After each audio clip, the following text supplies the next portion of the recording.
और आगे बढ़ते हुए छत्तीसगढ़ के मुख्यमंत्री भूपेश बघेल इस वक्त कुछ बोल रहे हैं, सुनेंगे।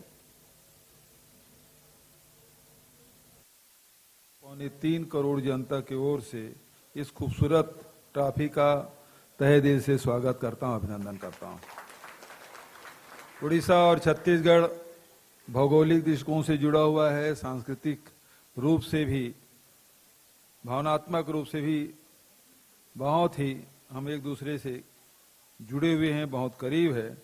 और उड़ीसा में ये प्रतिष्ठापूर्ण खेल का आयोजन हो रहा है। इससे पूरे देश में और खासकर हमारे छत्तीसगढ़ में उसका वातावरण है। मैं सबको बधाई देता हूं। छत्तीसगढ़ हमेशा खेल से जुड़ा रहा है और लगातार खेलों में भाग भी लेते रहे हैं और इसमें खासकर हॉकी में राजनांदगांव और जसपुर का विशेष योगदान रहा है हमारे छत्तीसगढ़ का गौरव बढ़ाने में। तो इन दोनों शहरों को हम कह सकते हैं कि हॉकी की नर्सरी है। तो इसलिए मैं दोनों शहर के वासियों को बधाई देता हूं, शुभकामना देता हूं। हॉकी के क्षेत्र में छत्तीसगढ़ ने अनेक राष्ट्रीय और अंतर्राष्ट्रीय प्रतिभाएं दी है, जिसमें एयरमैन बेस्टियन, सबा अंजुम, रेणुका यादव, रेणुका राजपूत, नीता डोंगरे, बलविंदर कौर, मृणाल चौबे, विसेंट लकड़ा जैसे खिलाड़ी भारत को अंतर्राष्ट्रीय स्तर पर प्रतिष्ठा दिलाई। मैं सभी अंतर्राष्ट्रीय राष्ट्रीय स्तर के खिलाड़ियों को बधाई देता हूं, शुभकामना देता हूं। इनके योगदान से हम सब अपने आप को गौरवान्वित महसूस करते हैं। पिछले 4 वर्षों में खेल के क्षेत्र में अधोसंरचना निर्माण करना, एकेडमी बनाना, और जैसे कि हमारे खेल मंत्री जी ने आपको बताया कि 21 अकादमी का निर्माण हो चुका है और भी आगे बढ़ रहे हैं। तो एक वातावरण बनाने की आवश्यकता थी।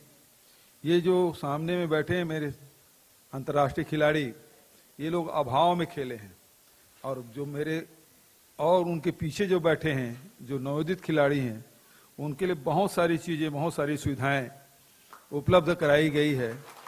तो मैं उम्मीद करता हूं हमारे बच्चों से कि इनसे भी आगे बढ़कर अंतर्राष्ट्रीय स्तर पर आप प्रतिष्ठा पाएं और हम सबको गौरवान्वित करें। जहां तक कि छत्तीसगढ़ की बात है, तो छत्तीसगढ़ में एक वातावरण बनाने की हम लोगों ने कोशिश की।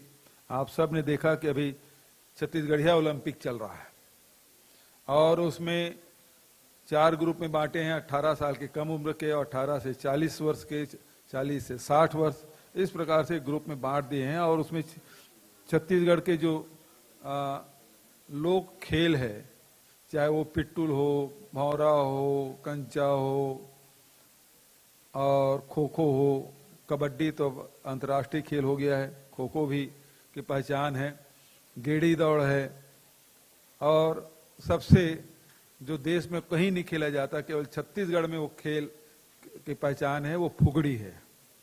फुगड़ी हमारे हॉकी खिलाड़ियों को भी खेलना चाहिए। वो उसको आपको मैदान में जाने की जरूरत नहीं है, आप घर में प्रैक्टिस कर सकते हैं। 2 जने हो, 4 जने हो, ना हो तो अकेले खेल सकते हैं। तो फुगड़ी खेलने से निश्चित रूप से पूरे शरीर का एक साथ व्यायाम होता है। और अब के नए बच्चे तो खेले नहीं है, लेकिन पुराने जो लोग हैं वो फुगड़ी खेलते थे। और यही कारण है कि 60 और 65 साल के जो महिलाएं हैं वो फुगड़ी खेल के अव्वल स्थान में प्राप्त किए हैं।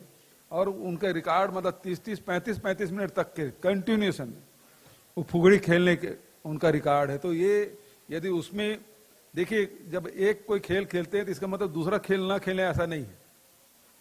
दूसरे खेल भी खेलते रहेंगे तो उसका फायदा अपने मुख्य जो खेल है उसमें जरूर मिलता है। यदि फुगड़ी खेलेंगे तो निश्चित रूप से इसका लाभ मिलेगा।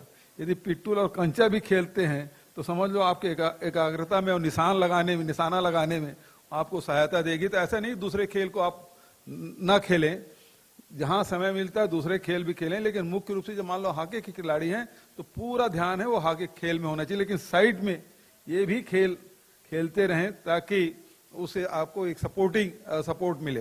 तो इसलिए ये जरूरी है कि दूसरे खेलों को भी प्रति हमारा लगाव होना चाहिए, दूसरे खेल में भी हमको पारंगत होना चाहिए।